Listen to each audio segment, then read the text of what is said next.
Good morning everyone, कैसे हैं आप सब। आइए, हमने पिछला लेक्चर में हर्शे एंड चेज का लास्ट जाते जाते हमने एक्सपेरिमेंट देखा था, है ना, बैक्टीरियोफेज वाला, जो उसमें 3 स्टेज आए थे, इन्फेक्शन, ब्लेंडिंग और सेंट्रीफ्यूज, है ना, जो मशीन में सेंट्रीफ्यूगेशन हुआ था। तो तीनों में लास्ट में हमने ये देख लिया था कि हाँ भाई, उन्होंने ये प्रूव कर दिया था कि डीएनए ही जेनेटिक मटेरियल है ना, क्योंकि उसका जो सेडिमेंटेड पार्ट था वहाँ पर रेडियो एक्टिव फॉर्म दिखा था, है ना। तो अब आइए, आज हम लोग डिस्कस कर रहे हैं उससे आगे कि properties of genetic material DNA versus RNA, दोनों को ऐसे कंपेयर करके हम आज डिस्कस करेंगे, ठीक है। उससे पहले मैं आपको ये बता दूं कि क्राइटेरिया क्या है जेनेटिक मटेरियल का। क्राइटेरिया, कुछ शर्तें हैं। वो शर्त में पहला शर्त क्या है कि it should be able to replication, यानी रेप्लिकेट करने की इसमें कैपेसिटी होनी चाहिए, रेप्लिकेशन की, है ना, अपने जैसा कॉपी जनरेट करने की। Next, it should B chemically and structurally stable, मतलब ये ऐसा ना हो कि रिएक्शन करने में सबसे आगे हो, फौरन से फौरन रिएक्शन कर जाए, और दूसरा ऐसा भी ना हो कि भाई इसका स्ट्रक्चर क्या हो, अनस्टेबल हो। तो इसीलिए केमिकली एंड स्ट्रक्चरली कैसा होना चाहिए, स्टेबल होना चाहिए। It should provide scope for slow change, यानी म्यूटेशन, कुछ न कुछ चेंज होगा तो उसमें क्या होगा, म्यूटेशन होगा।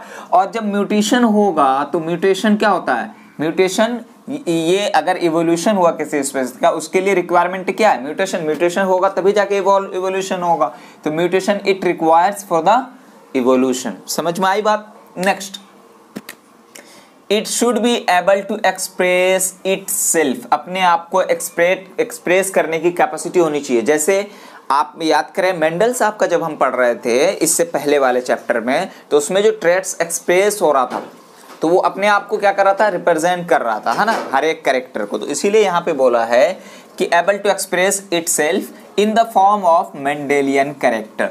क्लियर। तो ये 4 चीजें आप बहुत ही इंपॉर्टेंट है, याद रखेंगे। एक तो रेप्लिकेशन की कैपेसिटी, दूसरा chemically and structurally strongness and stable, और तीसरा कि भाई स्लो चेंज एंड म्यूटेशन, जो कि रिक्वायरमेंट है इवोल्यूशन के लिए। और उसके बाद फोर्थ क्या है कि अपने आप को एक्सप्रेस करने की कैपेसिटी होनी चाहिए इसके अंदर। समझ में आए बात, है ना, इन the form of Mendelian character.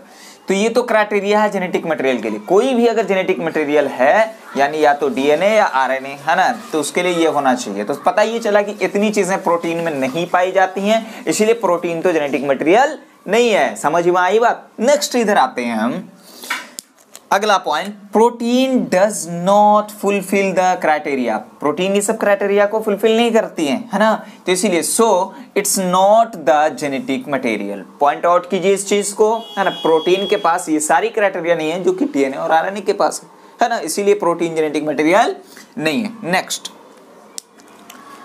RNA and DNA are fulfilled the criteria, हम लोग अच्छी तरीके से जानते हैं, अभी हम पढ़ चुके हैं।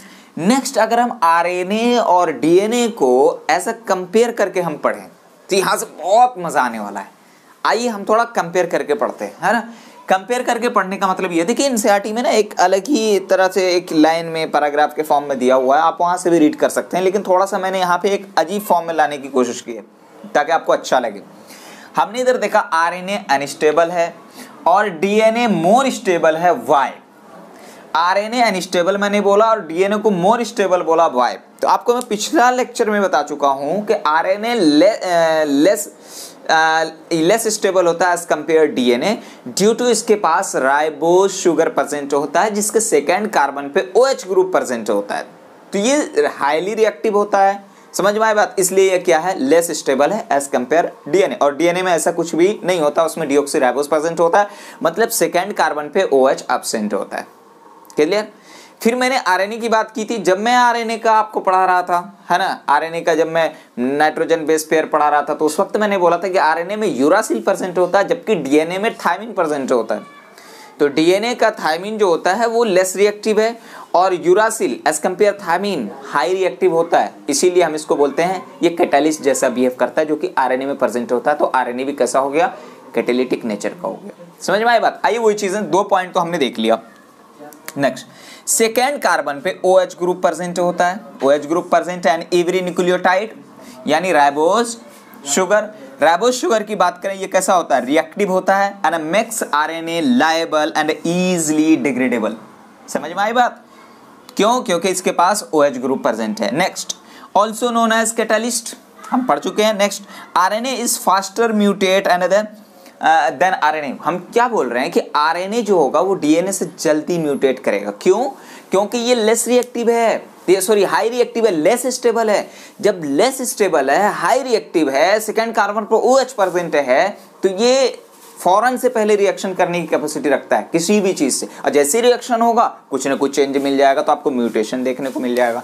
इसीलिए जो लेस स्टेबल होता है उसकी कमी, जैसे मान लो दो बंदा बैठा हुआ, एक बंदा को यूं बोल सकते हैं कि फालतू है, बावला है, और एक बंदा काफी हाई वेटेड पर्सन है, तो जाहिर सी बात है जो बंदा थोड़ा सा लोफर टाइप का है वो जाहिर सी बात है कुछ देर में यहाँ नजर आए, कुछ देर में वहां नजर आए, कुछ देर में वहां नजर आए, कुछ देर में उस ऑफिस में, कुछ देर में उस ऑफिस में चेंज कर रहा अपने आप को बार बार। लेकिन जो बंदा स्टेबल है, जो बंदा हाई वेटेड पर्सन है, जिसकी आवाज में भी कुछ न कुछ कशिश है, जो बात करता है तो थाउजेंड्स ऑफ वर्ड्स मीनिंग्स की बात करता है, तो वो बंदा क्या होगा कि वो बहुत कम अपने आप को एक जगह से दूसरी जगह रिप्रेजेंट करेगा, एक ही जगह स्टेबल रहेगा वो। समझ में आए बात? तो वही चीजें एज एग्जांपल आप यहाँ पे समझ सकते हैं। नेक्स्ट क्या बोला, RNA is faster mutate then DNA, क्योंकि डीएनए स्टेबल है और RNA as compare DNA unstable है। समझ में आई बात? तो अब अगर मैं बात करूं कैसे भाई, जैसे वायरस की बात करें, जैसे टोबैको मोज़ेक वायरस की बात करें, है ना, और जो हम पीछे पढ़ चुके हैं 5174 वायरस की बात करें, तो वायरस हैविंग आरएनए जीनोम, उसके पास क्या होते हैं, आरएनए जीनोम प्रेजेंट होता है, और ये वायरस के पास क्या, शॉर्ट लाइफ स्पैन से, यानी म्यूटेट एंड इवॉल्व फास्टर, जल्दी से क्या होते हैं, इवॉल्व हो जाते हैं। समझ में आई बात? नेक्स्ट अगर मैं बोलूं DNA is more stable, why, इधर आइए, डीऑक्सीराइबोस शुगर प्रेजेंट होता है। जैसा कि आप जानते हैं डीऑक्सीराइबोस शुगर का मतलब ये हुआ कि सर जी ये जो था यहाँ पर OH क्या था, वो नहीं था, यहाँ पर क्या था, सेकेंड कार्बन, यहाँ पर क्या था, H था। समझ में आई बात? तो इसीलिए यहाँ पर ड्यू टू एब्सेंसी ऑफ ऑक्सीजन हमने नाम दिया था डीऑक्सी। तो डीऑक्सीराइबोस, और डीएनए का फुल फॉर्म भी क्या होता है, डीऑक्सीराइबोस न्यूक्लिक एसिड। ठीक है, नेक्स्ट आ जाइए। Next, stability as one of genetic material, यानी जेनेटिक मटेरियल में जो सबसे ज्यादा स्टेबल है वो कौन है, डीएनए है। जैसा कि जो हम ग्रिफिथ्स एक्सपेरिमेंट की बात करें, ग्रिफिथ एक्सपेरिमेंट में वहां पर हमने ट्रांसफॉर्मिंग प्रिंसिपल देखा था, जब हमने बैक्टीरिया को हीट किल कर दिया था, फिर भी वो आर स्ट्रेन बैक्टीरिया को क्या कर रहा था, कैपेबल कर रहा था, किसके लिए बोलिए जरा, किसके लिए, निमोनिया कॉज करने के लिए। तो पता ये चला था कि कुछ वहां पर कुछ जो प्रॉपर्टीज थी जेनेटिक मटेरियल की वो डिस्ट्रॉय नहीं हुई थी, है ना। तो वही चीज है, ग्रिफिथ एक्सपेरिमेंट ट्रांसफॉर्मिंग प्रिंसिपल, यानी हीट किल्ड करने के बाद भी do not destroy some properties of genetic material, genetic material की कुछ प्रॉपर्टीज डिस्ट्रॉय नहीं हुई थी। समझ में आए बात? नेक्स्ट आते हैं कि टू स्ट्रैंड्स यानी बीइंग कंप्लीमेंट्री, डीएनए के पास दो स्ट्रैंड प्रेजेंट होता है, और कंप्लीमेंट्री हम क्यों बोल रहे हैं, क्यों, इसलिए कि अगर यहाँ पे ए है तो यहाँ पर टी है, अगर यहाँ पे टी है तो यहाँ पर ए है, एक दूसरे के अपोजिट प्रेजेंट है ना, नाइट्रोजनस बेस पेयर। तो टू स्ट्रैंड्स बीइंग कंप्लीमेंट्री, अगर आप इसको सेपरेट करने की कोशिश करेंगे बाय हीटिंग, हीट के थ्रू, तो कम टुगेदर, दोनों एक साथ ही क्या होंगे, आ जाएंगे। ठीक है, नेक्स्ट, प्रेजेंस ऑफ टी यानी thymine in the place of uracil, अभी अभी मैंने आपको बताया हुआ। नेक्स्ट, केमिकली लेस रिएक्टिव, जो स्टेबल होगा जाहिर सी बात है वो तो कम ही रिएक्टिव होगा ना, लेस रिएक्टिव यानी स्टेबल होगा, कैसा होगा, स्टेबल होगा, यानी कि एज कंपेयर आरएनए। एसी का फुल फॉर्म यहाँ पे आप क्या बोलेंगे, अकॉर्डिंग नहीं, एज कंपेयर मैंने लिखा है, as compare to RNA, RNA के कंपेयर में क्या होगा, ये स्टेबल होगा, क्योंकि ये लेस रिएक्टिव है। क्यों, due to absence of uracil and OH group. समझ में आई बात, हाइड्रोक्सिल ग्रुप। अब नेक्स्ट हम लोग आते हैं, therefore among the two nucleic acids यानी DNA is a better genetic material. समझ में आ गया, क्योंकि स्टेबल ये ज्यादा है। क्लियर। नेक्स्ट आते हैं हम लोग देखते हैं बेटर जेनेटिक मटेरियल, डीएनए है कि आरएनए, वो चीज हम लोग देखते हैं। बेटर जेनेटिक मटेरियल में आइए कि हम देखिए सबसे पहली बात कि भाई थायमीन की वजह से ये ज्यादा स्टेबल था और OH ग्रुप एब्सेंट होने की वजह से वही चीज है कि DNA have more stability due to thymine, है ना। यूरासिल अगर होता तो क्या होता, लेस स्टेबल। बोथ डीएनए और RNA are able to mutate, इसीलिए दोनों के दोनों जेनेटिक मटेरियल है। Next, RNA unstable and mutate fast. अभी मैंने बताया अनस्टेबल है तो भाई जल्दी रिएक्शन कर जाएगा। Next, RNA directly code for synthesis of protein.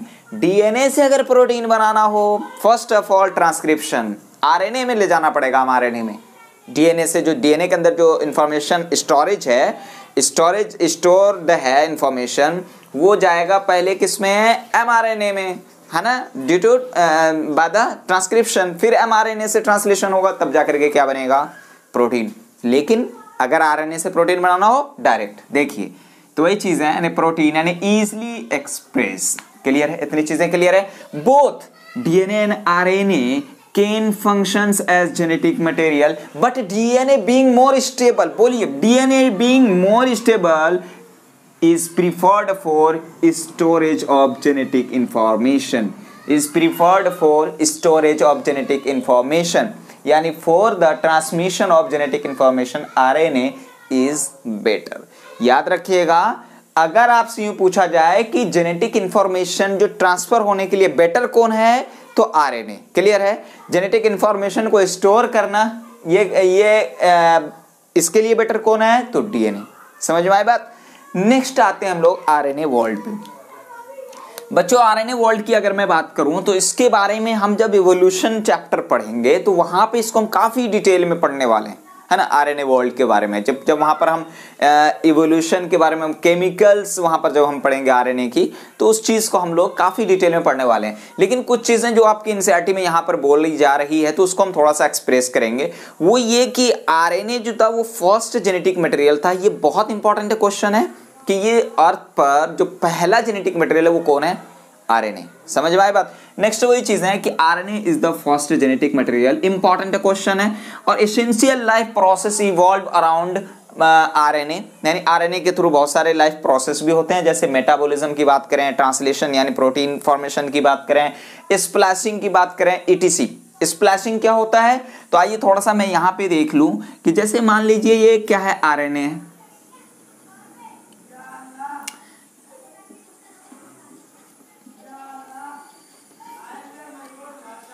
RNA strand हमने ड्रॉ किया, है ना। तो इस फॉर्म में इसके पास जो दो पार्ट हैं इसको हम लोग बोलते हैं क्या, एक्सॉन, और ये वाले पार्ट को हम लोग बोलते हैं क्या, इंट्रॉन। समझ में आई बात। एक्सॉन और इंट्रॉन की केस में ऐसे स्ट्रैंड को हम लोग बोलते हैं क्या, बोलिए जरा, इमैच्योर आरएनए, एमआरएनए बोलिए, इमैच्योर एमआरएनए।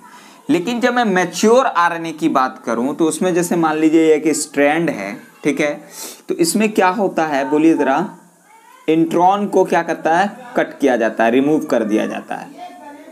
इंट्रॉन को क्या कर दिया जाता है,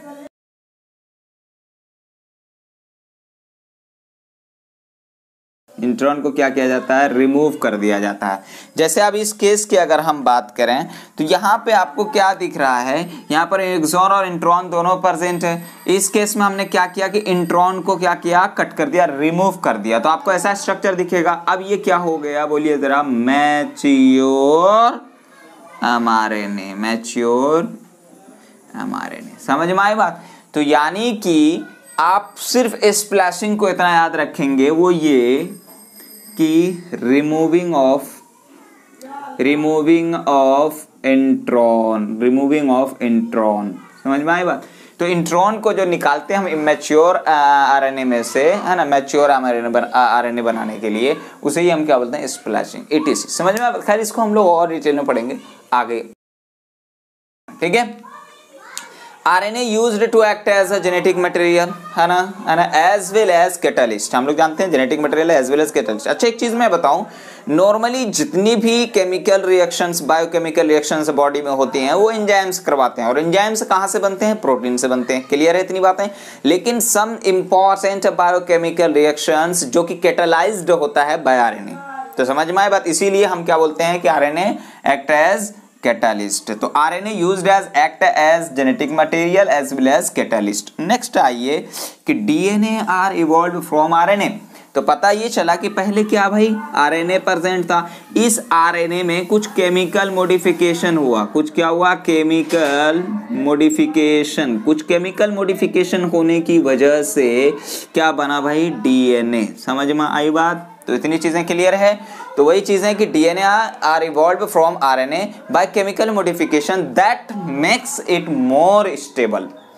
अब एक चीज और कि डीएनए डबल स्ट्रैंड होता है, आरएनए सिंगल स्ट्रैंड है। हैविंग कंप्लीमेंट्री स्ट्रैंड डीएनए में एक, अभी मैंने कंप्लीमेंट्री बताया आपको, next strand and further resist change bye evolving a process of repair. अच्छा, जो कंप्लीमेंट्री स्ट्रैंड है, ये कंप्लीमेंट्री स्ट्रैंड है। जैसे मैं मान लीजिए मैं यहाँ पे बताने की कोशिश करूँ, यहाँ पे क्या मान लीजिए एडेनिन है, यहाँ पे थायमीन है इसके अपोजिट में, और यहाँ पे थायमीन है तो यहाँ पर एडेनिन है, यहाँ पर साइटोसिन है तो यहाँ पर गुआनिन है, यहाँ पर गुआनिन है तो यहाँ पर साइटोसिन है ना। इस केस में होता क्या है, जैसे मान लीजिए यहाँ एडेनिन था तो उसके अपोजिट में क्या आना था? थायमीन। तो क्या आ गया? एडेनिन आ गया। तो क्या हो गया भाई? यहाँ पर चेंज हो गया, म्यूटेट कर गया। तो ऐसी गलती को, मिस्टेक को डीएनए खुद ब खुद रिपेयर कर लेता है। क्या कर लेता है? खुद ब खुद रिपेयर कर लेता है बाय प्रोसेस। उस प्रोसेस को हम लोग बोलते हैं डीएनए रिपेयर। तो डीएनए रिपेयर एक प्रोसेस है जिसके थ्रू जो डीएनए में कुछ सीक्वेंसेस चेंज आ जाती हैं तो उसको खुद ब खुद क्या कर लेता है? वो रिपेयर कर लेता है। समझ में आई बात? तो इतनी चीजें क्लियर है। अब जो हम लोग नेक्स्ट देखने जा रहे हैं वो है रेप्लिकेशन। रेप्लिकेशन जो हमारे वाटसन और क्रिक साहब ने दिया था ना, जो डबल हेलिक्स से उन्होंने बताया था, तो वो सारी चीज़ में उन्होंने बहुत अच्छी चीज़ बताई। सेमी कंजर्वेटिव डीएनए, वो सारी चीज़ें डीएनए रेप्लिकेशन बताया था। उनको एक्सपेरिमेंट करने के लिए मिसेल्सन और स्टेल साइंटिस्ट वगैरह आए थे। तो आइए हम लोग वो सारी चीज़ें अब देखते हैं। तो इतनी चीज़ें क्लियर है। तो चलिए, क्या क्या याद रखना है बच्चों आपको? बहुत इंपॉर्टेंट चीज याद ये रखना है कि डीएनए और आरएनए स्टेबल अनस्टेबल में डिफरेंस याद रखना है। नेक्स्ट, बेटर जेनेटिक मटेरियल कौन है, ये चीज आपको याद रखने हैं। डीएनए है कि आरएनए है। और यहाँ पे इंपॉर्टेंट ये है कि जो इन्फॉर्मेशन स्टोर करने के लिए बेस्ट कौन है? डीएनए, और जिसमें होता भी है। और फिर इंफॉर्मेशन बेस्ट, अगर बेटर इंफॉर्मेशन ट्रांसमीटर आपसे बोला जाए तो वो कौन है? आरएनए। समझ में आई बात? इतनी चीजें आरएनए वर्ल्ड में आपको थोड़ा सा याद रखना है कि फर्स्ट जेनेटिक मटेरियल है। कुछ एसेंशियल लाइफ प्रोसेस आरएनए के थ्रू होते हैं, जैसे मेटाबॉलिज्म, ट्रांसलेशन, है ना। इस तरह मेटाबॉलिज्म क्या है? जितनी भी reaction, all the total chemical reactions which occurs inside our body, inside your body, है ना, इनसाइड लिविंग बॉडी बोल सकते हैं, मेटाबॉलिज्म कहते हैं। ट्रांसलेशन क्या है? कि the process of formation of protein from the mRNA. समझ में आई बात?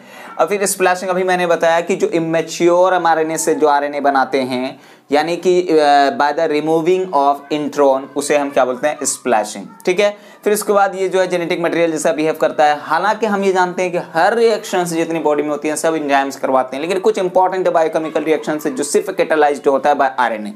समझ में आई बात? फिर डीएनए की हमने बात की, है ना, कि भाई आरएनए जो डीएनए है वो आरएनए से ही इवॉल्व हुआ है बाद सम केमिकल मॉडिफिकेशन। उसके बाद मैंने डीएनए रिपेयर के बारे में बताया कि कुछ जो सीक्वेंस में चेंजेस आ जाते हैं वो खुद ब खुद सही कर लेते हैं। जैसे कि मैं मान लो यहाँ पे ये आ गया था, क्या एडेनिन के अपोजिट में क्या एडेनिन आ गया, या फिर गुआनिन बोल लीजिए क्या आ गया, तो वो क्या करेगा कि इसको यहाँ से क्या करेगा? रिमूव कर देगा। मतलब खुद ब खुद क्या होगा? टी को ले आएगा। समझ में आया बात? तो ऐसी रिपेयरिंग खुद ब खुद वो कर लेती है। ठीक है। तो आइए हम लोग अब नेक्स्ट देखते हैं, क्या बोलिए जरा? रेप्लिकेशन। तो चलिए मैं इसको थोड़ा रफ कर दूं जी। तो चलिए मैं इसको रफ करता हूं। तो आइए अब हम देखते हैं रेप्लिकेशन। क्या देखते हैं? रेप्लिकेशन।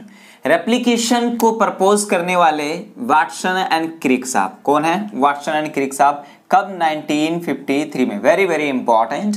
इन्होंने ये चीज बताया था। इन्होंने हमें बताया था कि भाई रेप्लिकेशन जो है वो सेमी कंजर्वेटिव डीएनए रेप्लिकेशन इन्होंने हमें बताया था कि कैसे होता है। उन्होंने बोला था कि जब डबल स्ट्रैंडेड प्रेजेंट है, डबल स्ट्रैंड डीएनए, तो वो क्या होता है? सेपरेट हो जाता है। सेपरेट होने के बाद एक उसका पेरेंटल स्ट्रैंड होता है और वही नया स्ट्रैंड का फॉर्मेशन करता है, न्यू सिंथेसाइज वहां पे बनता है, उसको उन्होंने न्यू सिंथेसाइज्ड स्ट्रैंड बोला। ठीक है, तो वो चीज आप देखिए, जैसे उनके कॉन्सेप्ट पर ये देखिए, डीएनए का स्ट्रैंड है 5 to 3 प्राइम और 3 to 5 प्राइम, तो यहाँ आया, यहाँ पर क्या हुआ, सेपरेट हो गया। उन्होंने एक स्ट्रैंड जो सेपरेट हुआ यहाँ पे, इसको उन्होंने पेरेंटल स्ट्रैंड बोला, इनको भी पेरेंटल स्ट्रैंड बोला। इसके साथ जो दूसरा बनेगा उसको उसने न्यूली सिंथेसाइज्ड स्ट्रैंड बोला। ठीक है, और उन्होंने बोला ये जो प्रोसेस है ये सेमी कंजर्वेटिव डीएनए रेप्लिकेशन है।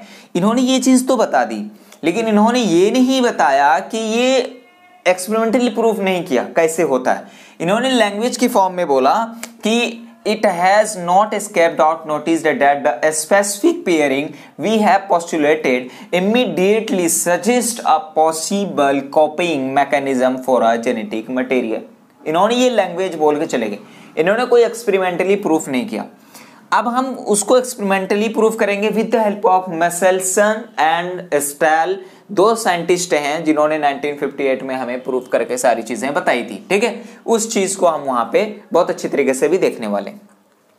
ठीक है, अब इधर आते हैं हम लोग, कुछ एंजाइम्स के यूज की बात करते हैं हम, सम एंजाइम्स, कुछ एंजाइम्स के यूज की बात करते हैं कि DNA dependent DNA polymerase enzyme, क्या नाम है, डीएनए पॉलीमरेज एंजाइम।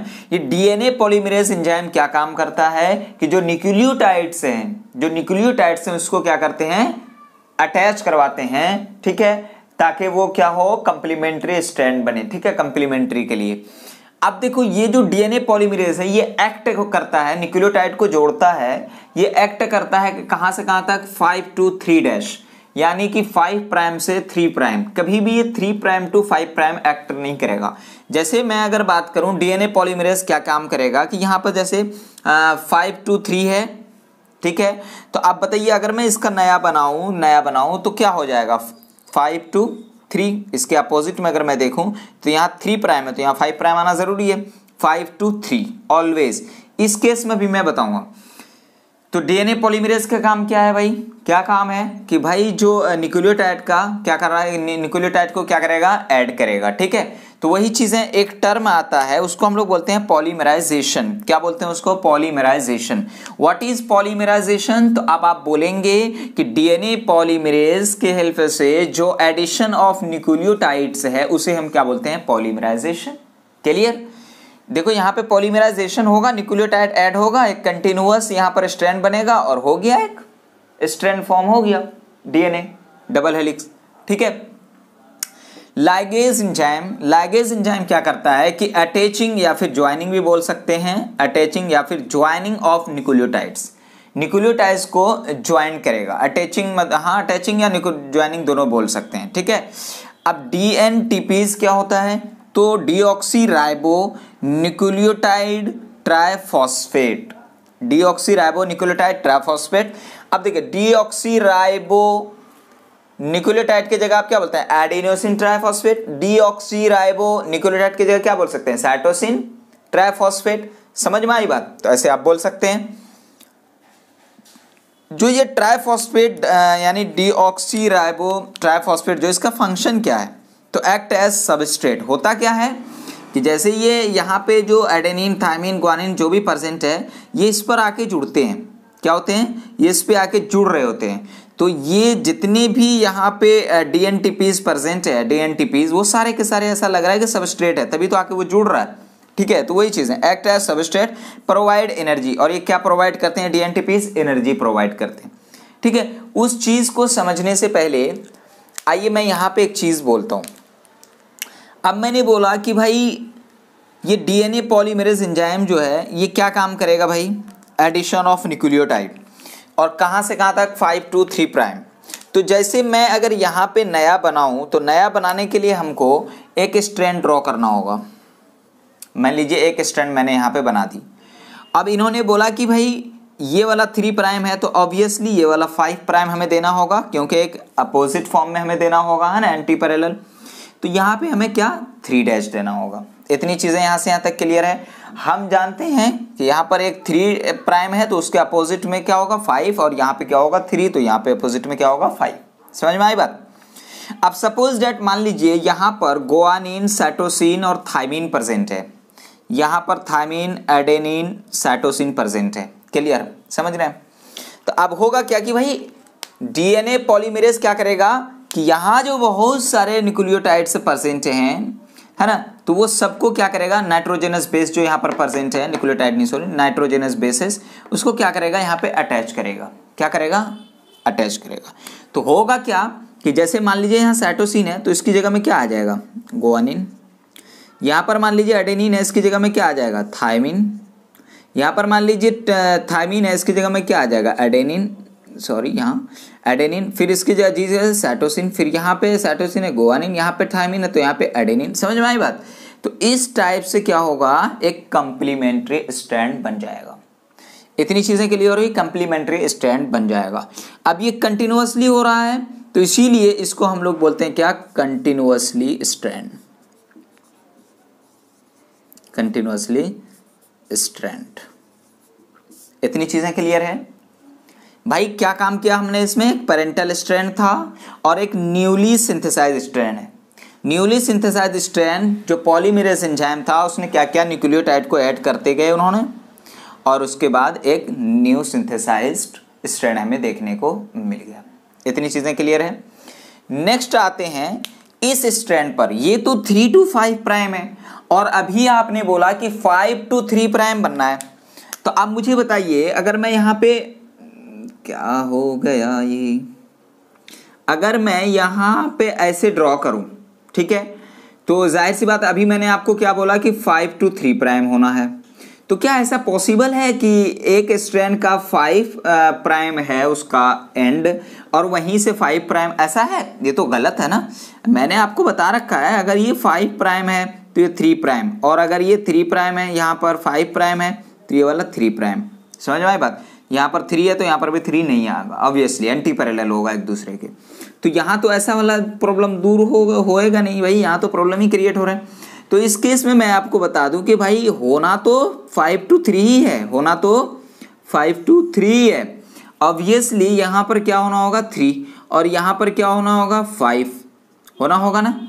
तो हम जानते हैं कि यहाँ पर डायरेक्ट कंटिन्यूअसली तो नहीं हो सकता, तो उस केस में हमें क्या करना होता है, तो यहाँ पर कुछ प्राइमर्स आके जुड़ जाते हैं। क्या जुड़ते हैं बच्चों, प्राइमर्स आके जुड़ जाते हैं, कुछ प्राइमर्स आके जुड़ जाते हैं, कुछ प्राइमर्स आके जुड़ जाते हैं। ये देखो कुछ प्राइमर्स आके जुड़ जाते हैं। अब ये पॉलीमरेज एंजाइम जो है, अब यहाँ पे अब क्या करेंगे, न्यूक्लियोटाइड को जोड़ना शुरू कर देंगे। क्या कर देंगे, न्यूक्लियोटाइड को, किसमें, इन फ्रंट ऑफ प्राइमर्स। ये प्राइमर्स क्या होते हैं, ये स्मॉल सीक्वेंसेस ऑफ न्यूक्लियोटाइड है। क्या है ये, small sequences of nucleotide, small sequences of nucleotide है। समझ में आई बात। अब यहाँ पे पॉलीमरेज की मदद से क्या आ रहा है, प्राइमर से यहाँ आके जुड़े जा रहे हैं। देखो प्राइमर से आके जुड़े जा रहे हैं, ठीक है। अब यहाँ पर 5 to 3 डायरेक्शन में क्या होता है, न्यूली स्ट्रैंड का सिंथेसाइज होता है, न्यूली स्ट्रैंड का फॉर्मेशन हो जाता है। लेकिन जहां पर प्राइम प्रेजेंट होता है उसी के सामने में ही न्यूक्लियोटाइड पॉलीमरेज जोड़ पाता है। तो मतलब जैसे यहाँ पर प्राइमर नहीं है, यहाँ पर कोई भी स्मॉल सीक्वेंसेस ऑफ न्यूक्लियोटाइड नहीं है, तो यहाँ पर कोई भी न्यूक्लियोटाइड नहीं जुड़ा। समझ में आई बात। तो यहाँ पर जो एक आपको लग रहा है खाली खाली स्पेस सा लग रहा है कि नहीं लग रहा, जी बिल्कुल खाली खाली सा स्पेस यहाँ पे आपको दिख रहा है। इसीलिए बच्चों इसको हम बोलते हैं डिसकंटिन्यूअस स्ट्रैंड। डिसकंटिन्यूअस क्यों बोलते हैं, क्योंकि भाई इसमें जहां पर प्राइमर्स प्रेजेंट होता है, जहां पर small sequences of nucleotides present होता है, वहीं पर पॉलीमरेज क्या काम करता है, न्यूक्लियोटाइड को जोड़ता है। और जहां पे नहीं है तो जाहिर सी बात है वो पॉइंट हमें खाली खाली लगेगा कि नहीं लगेगा, जी बिल्कुल लगेगा। तो अब क्या होता है कि ये जो स्ट्रैंड है जो कि आपको डिसकंटिन्यूअस दिख रहा है, इसके अटैचमेंट के लिए एक एंजाइम है, उसका नाम है लाइगेज। यही रिस्पॉन्सिबल होता है किसका, न्यूक्लियोटाइड को अटैच करने के लिए। समझ आए। तो लाइगेज की मदद से क्या होता है कि यहाँ पर न्यूक्लियोटाइड अटैच्ड हो जाता है। समझ में आई बात। तो इतनी चीजें आपको क्लियर हुई। अब एक चीज यूं समझिए, जो स्ट्रैंड यहाँ पे डबल था वो जो सेपरेट हुआ, क्या वो खुद ब खुद सेपरेट हुआ, नहीं, with the help of helicase enzyme. Helicase enzyme क्या काम किया कि दो पेरेंटल स्ट्रैंड में सेपरेट क्या कर दिया, दोनों को सेपरेट कर दिया अलग अलग।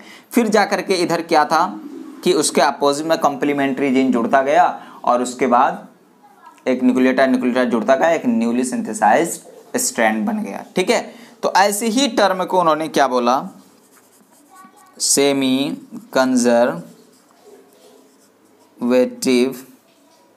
DNA replication.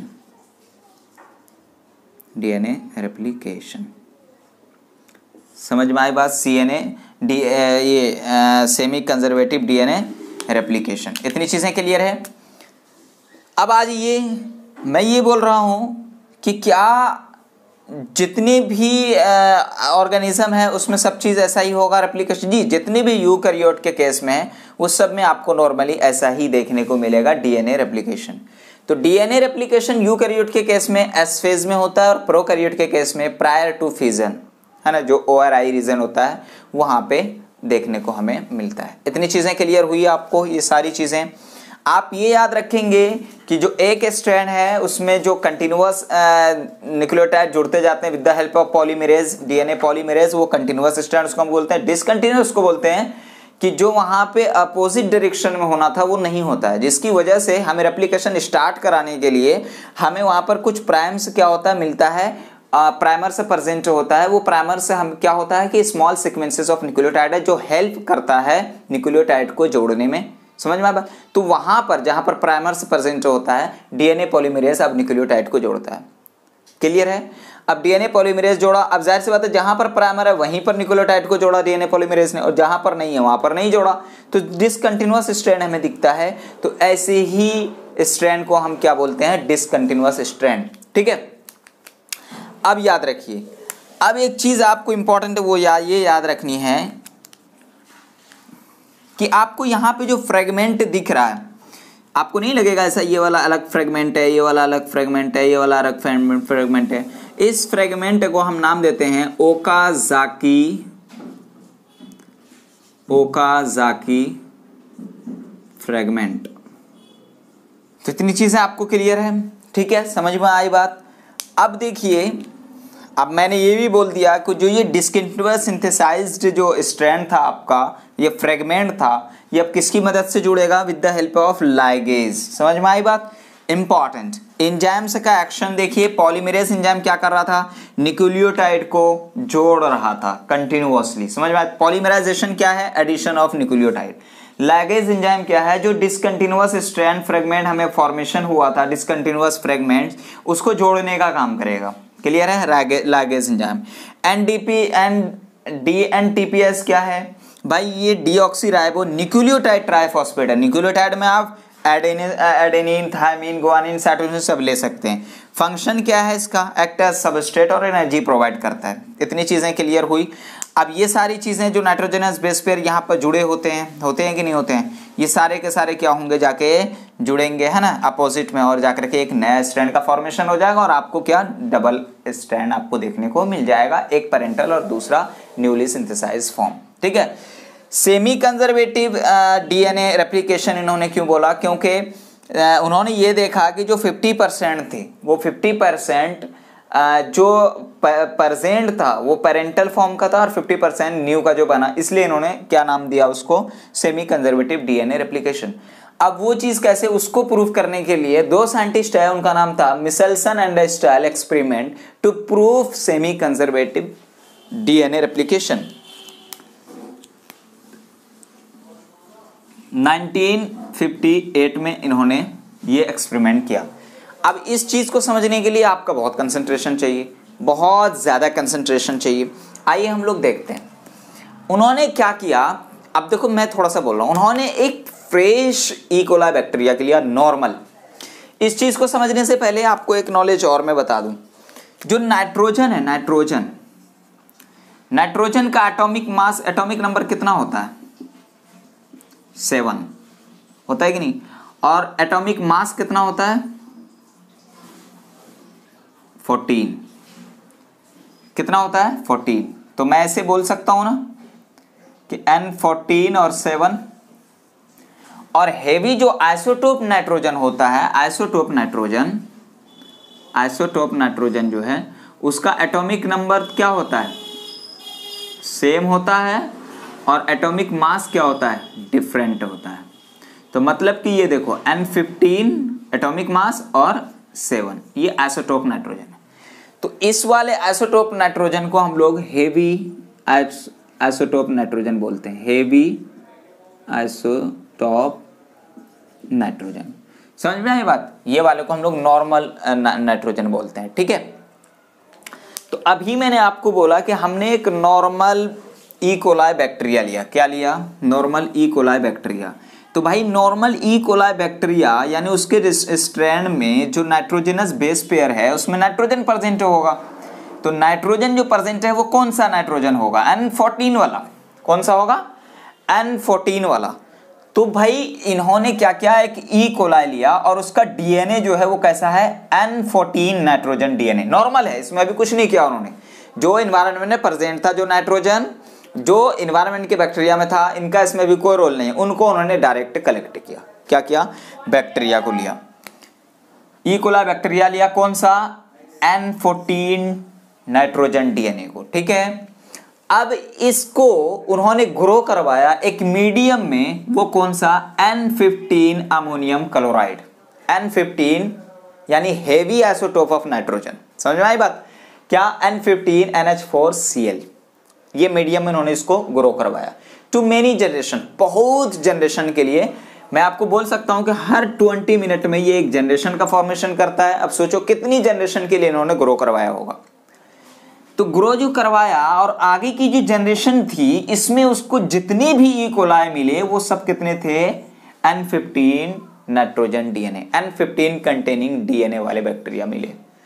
लिया क्या था, N14 डीएनए कंटेनिंग वाले बैक्टीरिया, उनको ग्रो करवाया N15 सोडियम क्लोराइड। तो आगे चल के उनको कई जनरेशन जो दिखी, उस जनरेशन में सब के सब कैसे मिले, N15 containing DNA E coli bacteria. Clear? अब क्या किया, इतना सा तो उनको पता था, ठीक है। अब ये जो बैक्टीरिया उसको मिला था N15 वाला डीएनए वाला, उसको उन्होंने ग्रो करवाया फिर एक मीडियम में, वो था N14 अमोनियम क्लोराइड मीडियम में, N14 में, ठीक है। N14 medium chloride ammonium chloride में इन्होंने ग्रो करवाया। तो आफ्टर 20 मिनट इन्होंने एक जनरेशन को ऑब्जर्व किया। अब ये क्या कर रहे हैं, मेनी जनरेशन नहीं कर रहे हैं, एक दो जनरेशन को ऑब्जर्व कर रहे हैं। इन्होंने इसको जो ऑब्जर्व किया, इसको ऑब्जर्व करने के बाद इन्होंने क्या देखा कि जनरेशन फर्स्ट में कुछ उसको चेंज देखने को मिला, ठीक है। अभी वो क्या था हम उसमें नहीं जा रहे हैं। उन्होंने जो N यानी 15 वाला जो अमोनियम क्लोराइड मीडियम लिया, उसमें उन्होंने ग्रो करवाया। ये एक हमें जनरेशन मिला, इसको हमने नाम दिया G1, ठीक है। फिर हमने इसको 20 मिनट और ग्रो करवाया इसी मीडियम में। 20 मिनट के बाद हमने इसको बोल दिया G2। ये भी अननोन है कि इसका डीएनए कैसा है, अननोन डीएनए, इसका भी अननोन डीएनए है, ठीक है। अभी हम इसको नहीं पढ़ पा रहे हैं कि क्या, इसको तो पढ़ लिए थे क्योंकि 14 वाला था, हमने N15 अमोनियम क्लोराइड में ग्रो करवाया, मेनी जनरेशन में सबके सब N15 नाइट्रोजन कंटेनिंग डीएनए में देखने को मिला। लेकिन उसके बाद जो हम कर रहे हैं ये भी अननोन है, ये भी अननोन है। इतना चीज दिमाग में बैठा गया कि ये भी अननोन है, ये भी अननोन है। ये जनरेशन फर्स्ट है 20 मिनट के बाद, ये जनरेशन सेकंड है 40 मिनट के बाद। इतनी चीजें क्लियर है। अब इस चीज को पता करने के लिए उन्होंने एक मशीन का यूज किया। उस मशीन को उन्होंने बोला सेंट्रीफ्यूज मशीन। तो नो सेंट्रीफ्यूज मशीन यूज्ड। अब उन्होंने सेंट्रीफ्यूगल मशीन को यूज किया जिसमें बहुत हाईली स्पीड में घुमाया जाता है। इस मशीन के अंदर जो उन्होंने सॉल्यूशन लिया वो सॉल्यूशन था किसका, सीजियम क्लोराइड का। किसका, caesium chloride, based on caesium chloride density gradient इन्होंने ये लिया, ठीक है। इन्होंने क्या लिया, सेंट्रीफ्यूज मशीन, एक ट्यूब लाइक स्ट्रक्चर है। इन्होंने इसमें लिया इसको, जो नहीं पता है उसी तो लेंगे, G1 वाले को, G1 वाले को इसमें लिया और बहुत मिक्स किया, जम के मिक्स किया। तो कुछ देर के बाद जब इन्होंने अब्जॉर्ब किया यूवी रे के थ्रू, जब इन्होंने अब्जॉर्ब किया यूवी रे के थ्रू, तो इन्होंने क्या देखा, हर जगह तो लाइट पास हो जा रहा है, लेकिन इस जगह में लाइट पास नहीं हो पा रही। ठीक है। तो उन्होंने G1 के केस में क्या बोला कि भाई जो बीच में, मशीन के बीच में ये पोर्शन उसको दिखा, तो इसीलिए बोल दिया कि भाई यहां पर क्या है, हाइब्रिड डीएनए है, यानी एक स्ट्रैंड इसमें N15 है और एक स्ट्रैंड इसमें N14 है। नेक्स्ट केस में जब इन्होंने फिर इसी मशीन में G2 को जब इन्होंने खूब रोल किया, घुमाया जम के, तो इनको जो बाद में ऑब्जर्वेशन दिखा वो ये दिखा कि इसमें, इस मशीन में कि कुछ पोर्शन यानी लाइट जो उन्होंने पास किया, तो इनको ये दिखा कि कहीं कहीं तो लाइट पूरे पास हो जा रही है और कहीं पर लाइट पास नहीं हो पा रही। तो इनको दिखा कि एक बीच वाले रीजन में जो कि हाइब्रिड प्रेजेंट था, वो तो हाइब्रिड हमें मिला, और एक ऊपर रीजन में, ट्यूब के ऊपर रीजन में, मतलब कि N14 वाला जो लाइट था, तो हेवी तो था नहीं कि नीचे आता, हेवी तो एक यही कंडीशन है। इस कंडीशन में कैसा हो गया होगा, इस कंडीशन में यहां आ गया होगा नीचे की तरफ, क्योंकि ये हेवी है, N15 है। अगर लाइट की बात करें तो ऊपर रहेगा मशीन में, है ना। जैसा हम जानते हैं ये एक ऐसा मशीन है जिसमें हेवी पार्ट को, जिसकी डेंसिटी ज्यादा है उसको नीचे कर देता है और जिसका डेंसिटी कम है उसको ऊपर।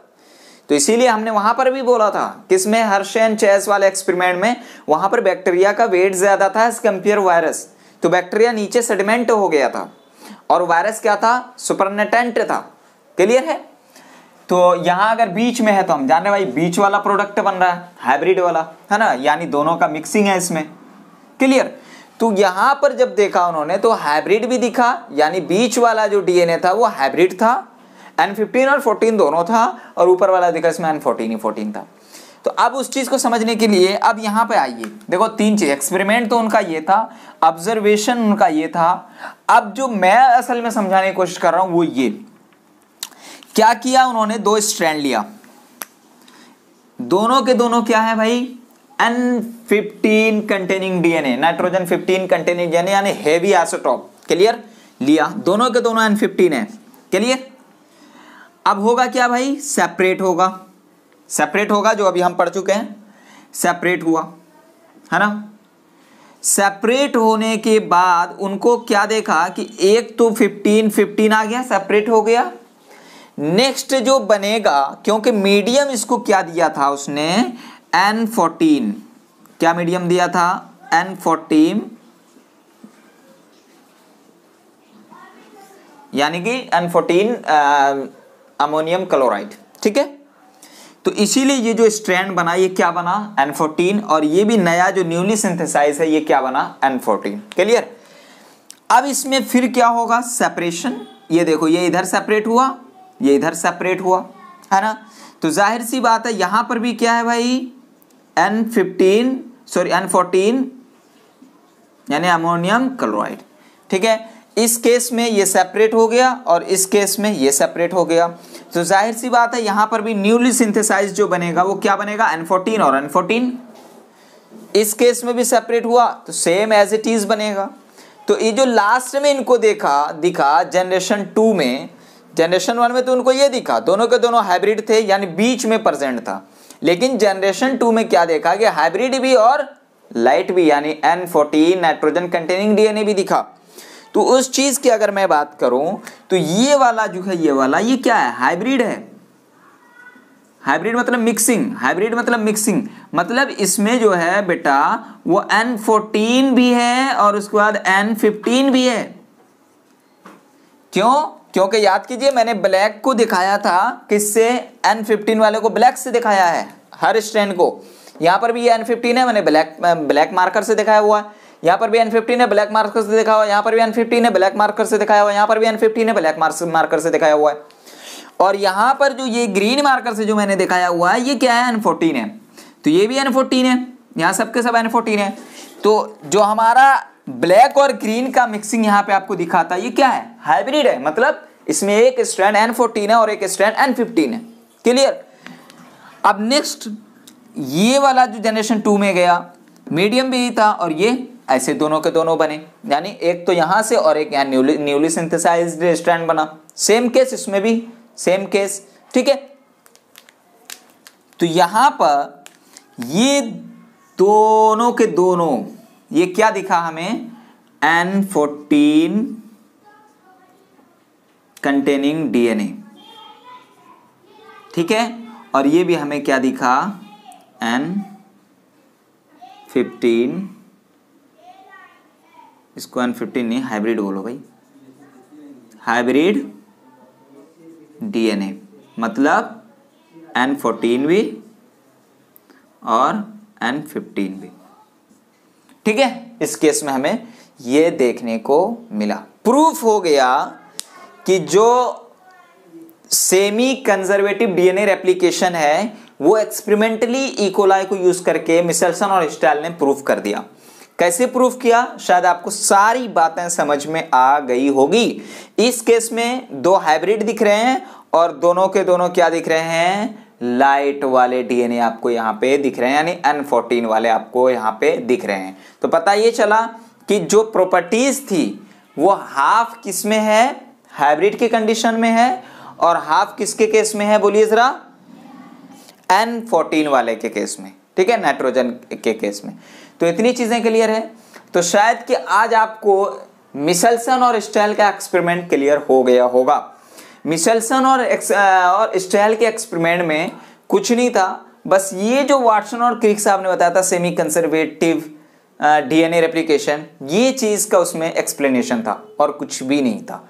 क्या क्या उन्होंने, फिर से एक बार सुनिए कि भाई उन्होंने इकोलाई फ्रेश बैक्टीरिया लिया, नॉर्मल बैक्टीरिया लिया, एनवायरनमेंट से उठाया, यानी N14 नाइट्रोजन कंटेनिंग डीएनए वाला बैक्टीरिया, ग्रो करवाया N15 वाले में, सारे के सारे कई जनरेशन बाद N15 दिखे।